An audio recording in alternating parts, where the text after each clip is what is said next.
मंडळी राम राम. राजकारणाच्या आखाड्यात पक्षांतराच्या घोळामुळं आज कोणी कोणत्या पक्षात तर उद्या कोण कोणत्या पक्षात असा प्रश्न निर्माण होतोय. आणि या पक्षातून त्या पक्षात गेलेल्या किंवा या आघाडीतून त्या आघाडीत गेलेल्या माणसांचा साफ गोंधळ उडू लागला. काय बोलावं, कोणाविषयी बोलावं, कोणावर टीका करावी याचा साधारणतः अंदाजही येत नाहीये. आपणच मांडलेल्या मतांच्या विरोधातली मतं मांडावी लागतायत. आपण ज्यांचं कौतुक केलं किंवा ज्यांनी मदत केली त्यांच्यावर टीका करता येत नाहीये. बरं, जे बोलायची सवय आहे ते तोंडात पडपेट बसलेलं असतं. पहिल्यांदा कोकणातलं दृश्य दाखवतो. उद्धव ठाकरे कोकणात गेले म्हणे आणि त्यांना कोकणात गेल्यावर 48 हापूस आंब्यांनी 24 12 36 12 48 4 डझन, 4 किती मागो, फार मागले हापूस आंबे. 4 डझन आंब्यांचा हार करून उद्धव ठाकरेंच्या गळ्यात घातला गेला. आता हार का घातला गळ्यात? उद्धव ठाकरेंच्या गळ्यात हार. हार हा शब्द निवडणुकीत वापरावा का मला माहित नाही, पण माल्यार्पण केलं असं आपण म्हणूया उद्धव ठाकरेंना, कारण उगाच निवडणुकीत हार कशा करतो. बरं, ते घालता घालता त्या निवेदकाला, सूत्रसंचालनकर्त्याला कळलंच नाही की आपले साहेब या गटातून त्या गटात गेले. म्हणजे ते महायुतीत होते, नंतर महाआघाडीत गेलेत. त्यांनी ते हार घातला 48चा आणि सांगितलं की 48च्या 48 महायुतीचे यावेत यासाठी हा हार घालण्यात येत आहे. ऐका. सिंधुदुर्ग जिल्ह्याच्या वतीने 48 हापूस आंब्यांचा हार उद्धव साहेबांना देत आहेत. 48च्या 48 महाराष्ट्राचे खासदार महायुतीचे येण्यासाठी या शुभेच्छा देण्यात येत आहेत. जोरदार टाळ्या वाजवायच्या. ऐकलं? आता उद्धव ठाकरेंच्या गळ्यात हार आणि महायुतीच्या 48 जागांच्या विजयी होण्याची कल्पना. काय हो, काय काय वाटलं असेल उद्धव ठाकरेंना? त्या सूत्रसंचालनकर्त्याला वाटलं तरी पाहिजे. म्हणजे बिचाऱ्यांचा आधीच गेम झालाय तो व्हिडिओ दाखवून. म्हणजे कोण कोणाचा कसा गेम करील सांगता येत नाही. म्हणजे मला प्रश्न पडलाय, लोक म्हणतात हा व्हिडिओ कट केलाय, हा व्हिडिओ एडिट केलाय, तो इज्जत काढलेला, तुम्ही तिकडे बसा, हा तो व्हिडिओ, असं लोक म्हणतात. पण माझा प्रश्न वेगळाच आहे. त्यांचा गेम करायला शरद पवारांच्या अंतःपुरामध्ये म्हणजे बेडरूम मध्ये कोण असेल दुसरं, त्यांचंच कोणतरी जवळचं असेल ना, म्हणजे त्यांनीच काढला. बरं, व्हायरल कोण केला त्याची कल्पना नाही. कोणीतरी आपल्याच माणसांनी केलेला हा घात होता. आधीच त्या धक्क्यातून हे सावरायच्या आतच हा नवीन खेळ महायुतीचे 48 विजयी व्हावेत असं म्हणून उद्धव ठाकरेंच्या गळ्यात हार घातल्या गेले. काय अवघड काम आहे. चला जाऊ द्या.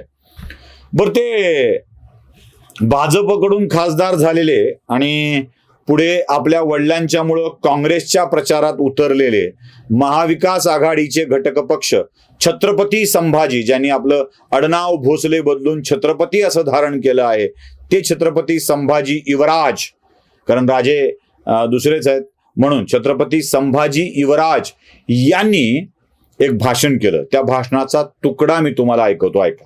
75 वर्षात कुठल्या नेत्याने एक फंड आणला नाही. या संभाजी छत्रपतींनी जाऊन रायगड प्राधिकरण स्थापन केलं आणि 650 कोटी हा फंड तिथं आणून दिला. किल्ला आणि परिसर. ऐकला? काय वाटलं? भारी वाटलं ना?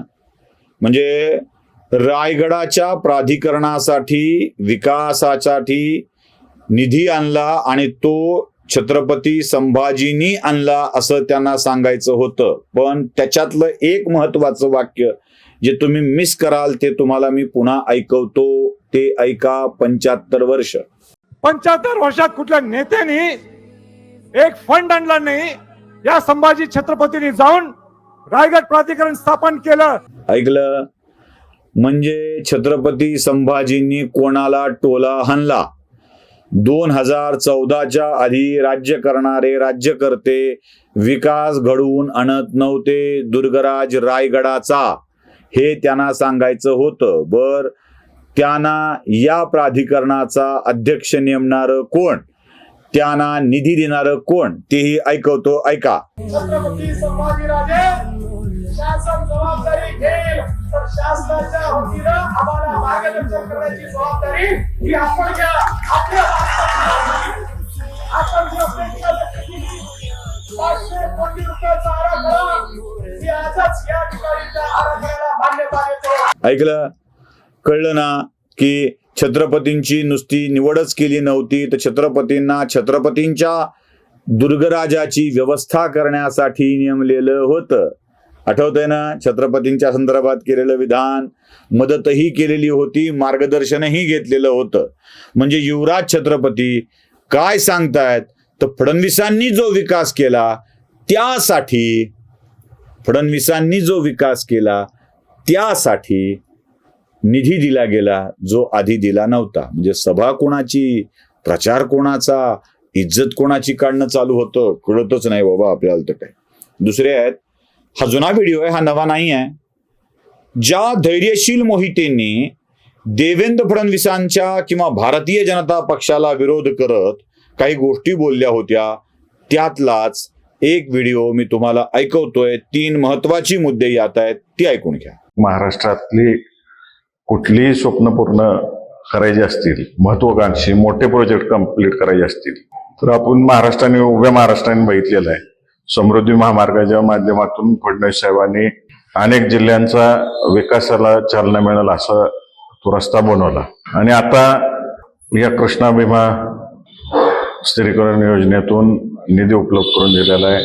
त्यामुळे एक विकास पुरुष म्हणून फडणवीस साहेब काम करतायत. आणि गेल्या कालावधीत तुम्ही पाहिलं असेल, बरीच लोक म्हणली हे शक्यच नाही, होऊच शकत नाही. मला एवढंच सांगायचं आहे की फडणवीस साहेब हे शक्य करून दाखवणारे व्यक्ती आहेत. म्हणजे मोहिते म्हणतायत देवेंद्र फडणवीसांनी समृद्धीचा प्रोजेक्ट आणला आणि त्यांनी विकास घडवून आणला. कृष्णा खोरे स्थिरीकरणाचा मुद्दा काढला आणि त्यांनी सांगितलं ते विकास पुरुष म्हणाले. फडणवीस साहेबांनी शक्य नव्हतं ते करून दाखवलं हेही म्हणाले. कोस्टल रोडच्या बाबतीतही ते बोलले. मग विकास मुद्दा मांडत असताना आपण प्रचार कोणाचा करतोय याचं भान नाही करत. म्हणजे काँग्रेस, राष्ट्रवादी काँग्रेस, शरद पवार, शरदचंद्र पवार आणि उद्धव ठाकरे यांचा प्रचार करताना कौतुक मात्र कामाचं भाजप आणि देवेंद्र फडणवीस यांनी केलेल्या होत आहे. हीच तर खरी गंमत आहे. या सारख्या पक्षांतरामुळं, भूमिका बदलण्यामुळं लक्षातच येत नाहीये की नेमका प्रचार कोणाचा करायचा आहे. तुम्हाला पडत असेल लाईक करा, शेअर करा, सबस्क्राईब करा. धन्यवाद.